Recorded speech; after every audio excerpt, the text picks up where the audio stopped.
salah satu strategi saya adalah untuk membenteras parti lah, dan juga mengambil tindakan kepada mereka yang memperdagangkan manusia. So dalam hal ni kita ambil undang-undang di bawah Akta Immigration dan juga kita ambil undang-undang di bawah Atik-Tuk.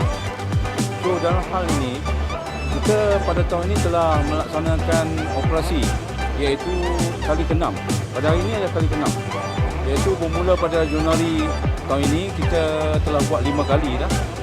So operasi ini, dan pada hari ini kita telah mendeploy iaitu 13 pegawai dan juga 153 anggota bersama dengan 9 daripada Jabatan Immigration untuk kita nak membuat pemeriksaan terhadap parti-parti ini yang ada di Jalan Silang, di Kota Raya dan juga di kawasan berdekatan dengan kawasan Dawangi.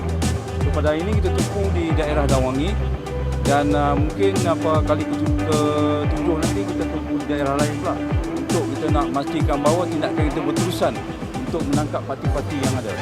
Jadi pada hari ini kita telah dapat menahan iaitu selama 309 parti, yang mana parti ini pendatang asing tanpa izin. So daripada 309 ini, lelaki adalah 290 dan 19 adalah wanita. Jadi kita akan buat pemeriksaan dokumen terutama di atas perjalanan, pasport perjalanan mereka dan juga permit kerja. Mungkin bawah Seksyen 61C Akta Immigration 1959/63 dan juga di bawah Atik-Tuk. Kita akan tengok segala segi ini dan kita untuk perkara ini kita membenteras berterusan dan tindakan ini kita ambil adalah untuk memastikan bahawa keadaan di Kuala Lumpur ini dalam keadaan aman, sejahtera dan keselamatan terjaga.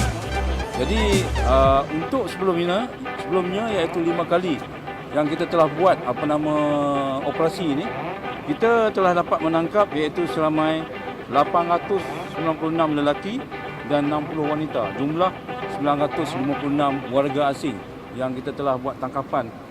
Dan untuk makluman, tangkapan ini kita akan bawa ke lokap Jinjang, lokap Dawangi dan juga lokap di Ceras untuk kita tahan sementara buat pemeriksaan terhadap dokumen mereka ini. Jadi dalam hal ini masa yang sama kita akan buat pemeriksaan terhadap jenayah jika ada mereka terlibat dalam kes-kes jenayah. Jadi semalam ada satu kes melibatkan seorang warga negara Pakistan telah menikam warga negara Indonesia disebabkan oleh tindakan dia cemburu di mana wanita Indonesia berkahwin memula dengan Pakistan.